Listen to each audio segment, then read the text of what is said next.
That neon orange notice hit me like a slap. To demolish my grandfather's cabin, signed by Cynthia Vale, President Juniper Crest Community Association. And I'm standing there with a coffee that suddenly tastes like pennies, staring at my own front door, like it just betrayed me, because this place, Cedar Pocket, has been here since 1961 and never belonged to anyone but my family. I called the number on the bottom voicemail. Of course, kept it polite. Hey, there's been a mix-up. I'm not in your HOA, call me back. And 10 minutes later, a white SUV rolled up and stopped like the tires were allergic to pine needles. Cynthia stepped out in a pressed jacket, gave the cabin a quick once-over like a judge at a dog show, and said, "Without even introducing herself, you have until Sunday at noon."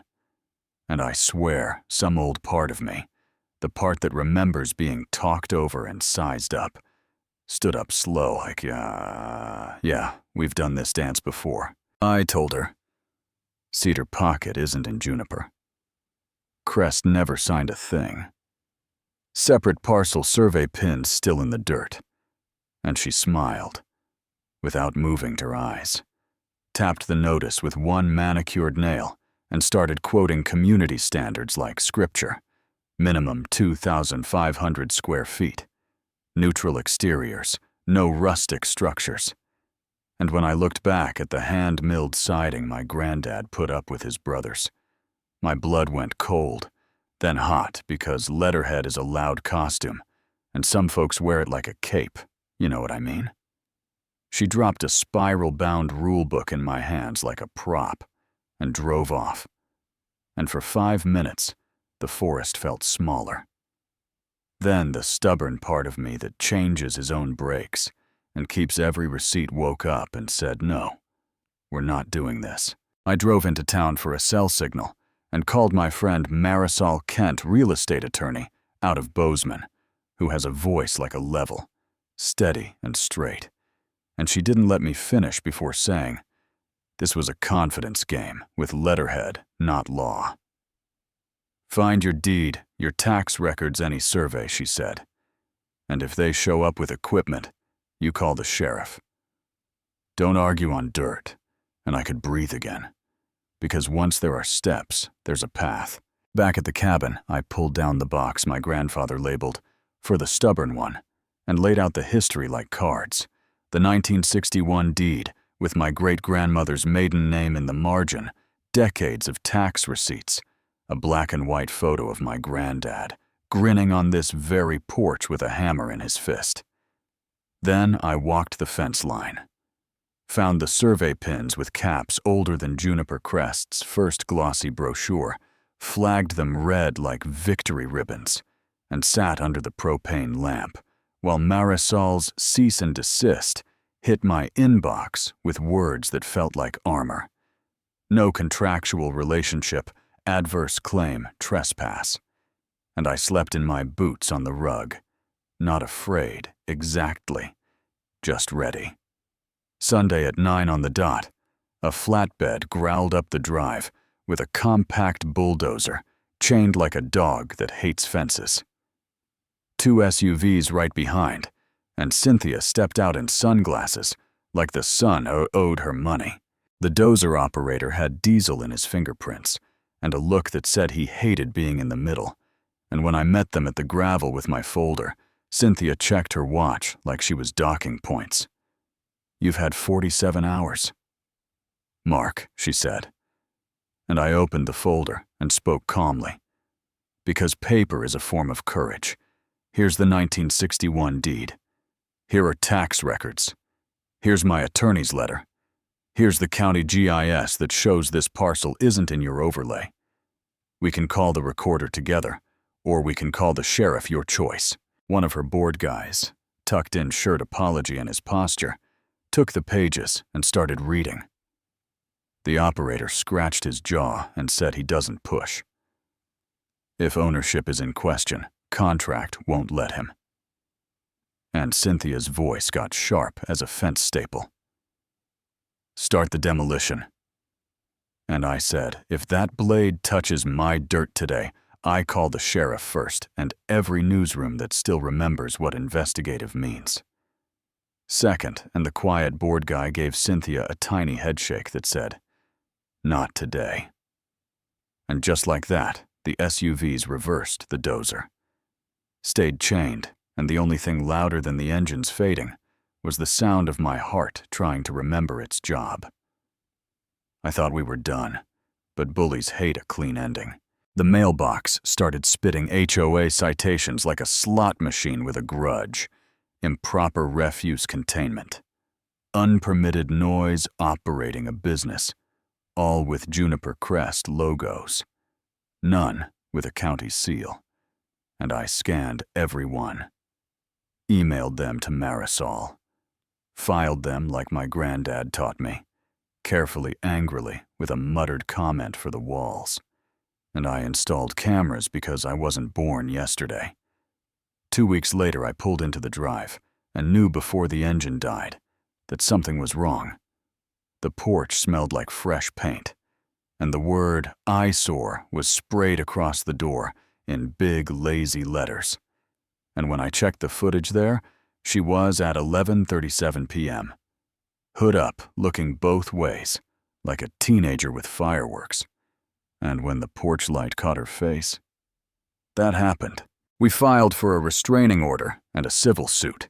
Harassment, attempted trespass, vandalism, false complaints. And here's the part people don't show on TikTok. Winning starts boring with certified mail and dates and affidavits.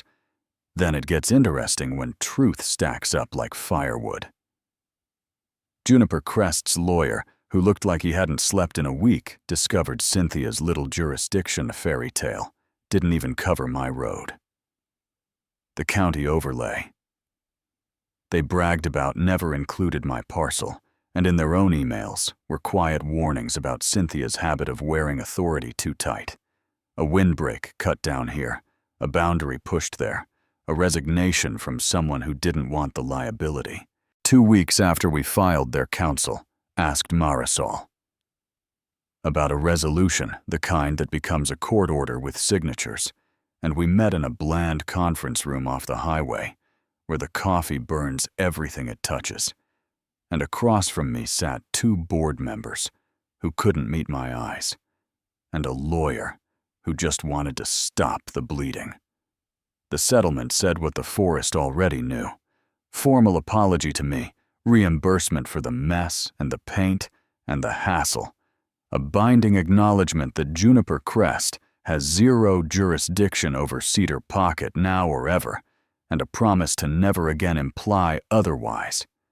Plus, the board would remove Cynthia, and on the criminal side, the vandalism would go to the county fines and community service, and that slow wheel that still turns if you feed it enough paper. I signed and walked out, and taller, went straight to the cabin, and did the only thing that ever made sense after a fight. Fix what you can.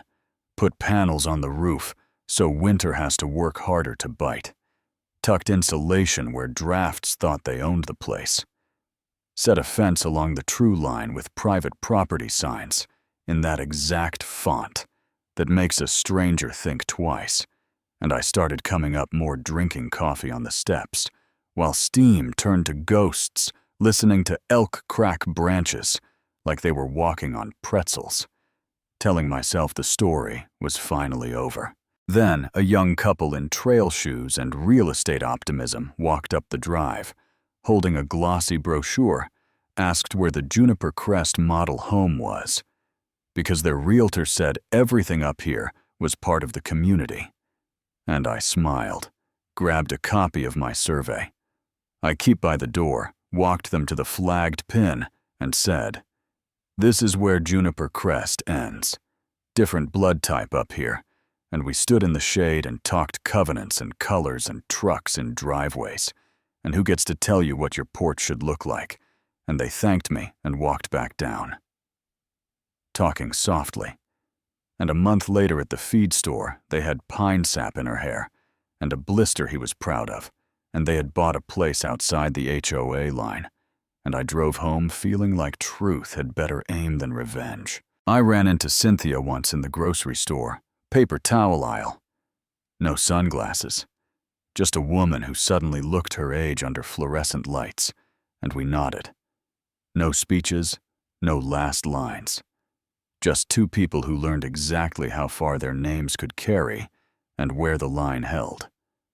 Some of you will say, not all HOAs, and you're right.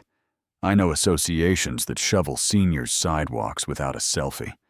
I've seen neighbors pool money to fix a widow's roof. But I've also watched letterhead turn ordinary folks into hall monitors with a taste for control. And I've learned property values aren't the same as values. And if you don't stand on your boundary, someone else will. People ask if I was scared when the flatbed rolled in. Truth is a little bit deeper than the jitter. There was that slow certainty that comes from receipts, deeds, surveys, tax stubs, older than the newest rulebook. The kind of courage you don't have to shout, you just have to show. So here's my question. While the coffee's still hot, and the fence line still says what it means, where's the line between keeping a neighborhood nice and keeping people in line who gets to hold the pen? And what happens when the pen wanders onto land it doesn't own? Drop your take in the comments. Tell me if rules saved your street, or if they were used like a hammer on the wrong nails. And if you've had your own flatbed moment, tell me how you stood your ground. If this hit home like the video, share it with the one friend who keeps their paperwork in a shoebox, and subscribe if you believe receipts beat loud voices. I'll be on the porch at Cedar Pocket reading what you write. And yeah, I'm ready for a calm scrap, if it's honest.